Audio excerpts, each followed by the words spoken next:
God has shared with us his wonderful gift of free will. We do not run on instinct.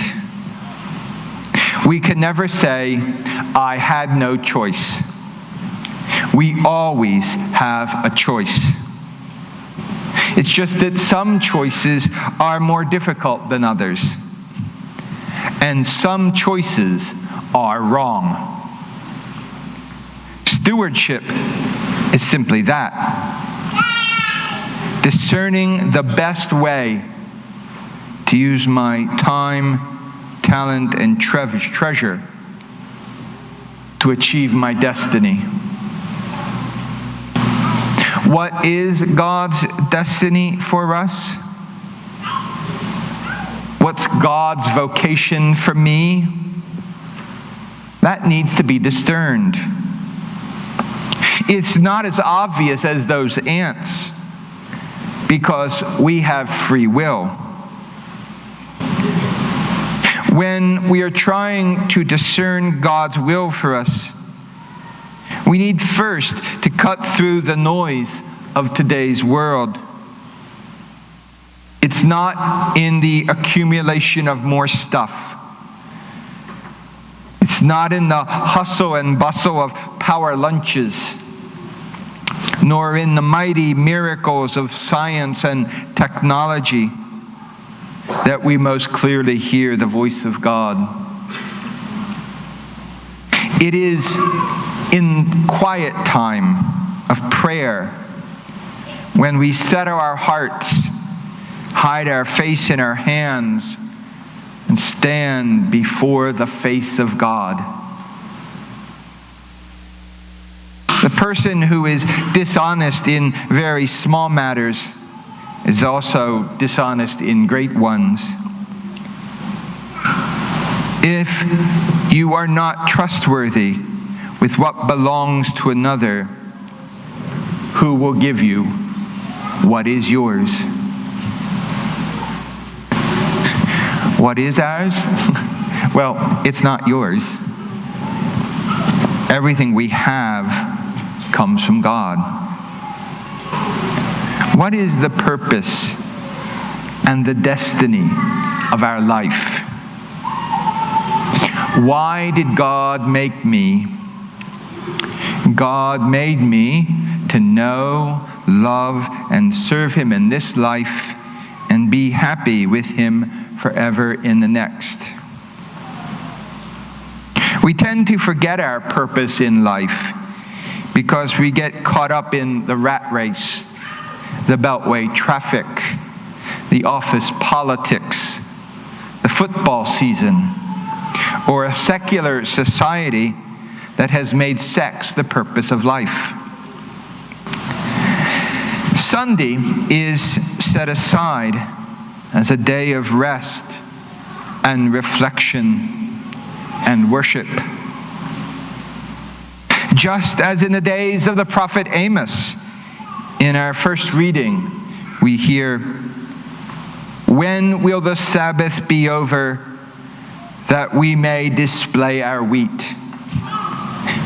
Well, today, we don't even wait for the Sabbath to be over anymore. How many people work on Sunday?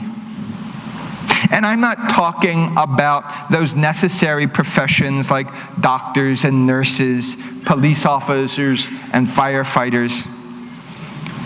I'm talking about people that, work at Walmart or some other non-essential business. My mother, may she rest in peace, knew the meaning of resting on Sunday. She had no problem making dinner and doing the dishes. Whatever happened to Sunday dinners, Sunday family dinners? Whatever happened to them? But my mother had no problem making dinner and doing dishes on Sunday because that was her vocation as wife and mother. But don't ask her to sew a button. That was work, and that could wait till Monday. The Sabbath rest is not something we do for God. but something that God gives us.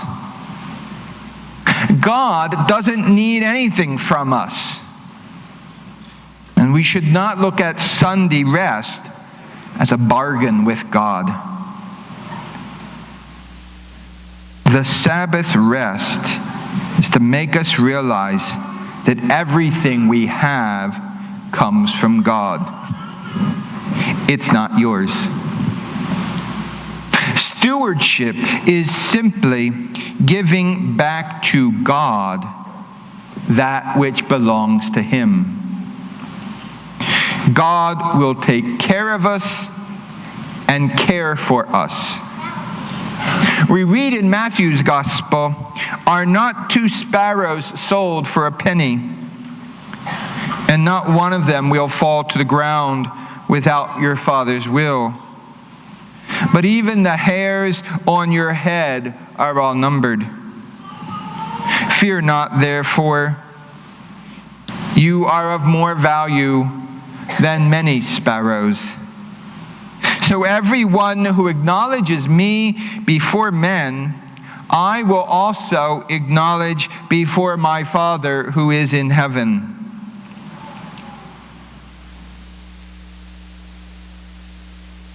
But whoever denies me before men, I will also deny before my Father who is in heaven."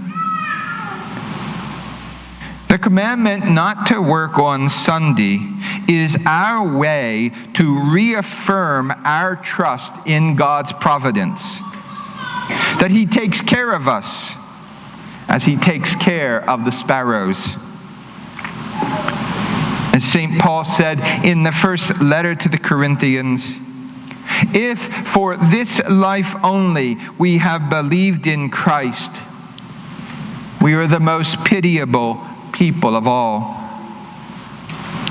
Our life, our purpose, our meaning does not come from getting caught up in the rat race, the beltway traffic, the office politics, the football season, or a secular society that has made sex the purpose of life.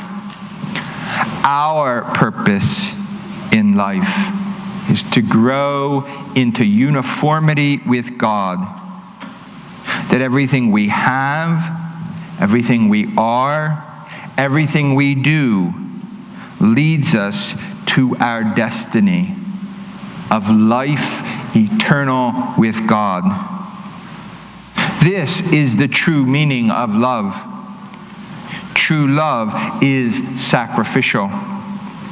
True love mirrors Christ's love for us by dying on the cross. Keep a crucifix prominently displayed in your home so that every day when you look in the mirror, you can ask yourself, am I being the face of Christ to those I meet?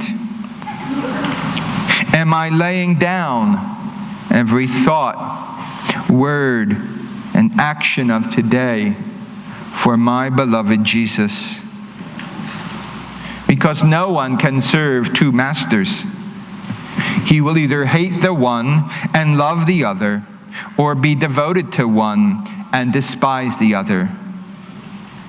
You cannot serve both God and yourself.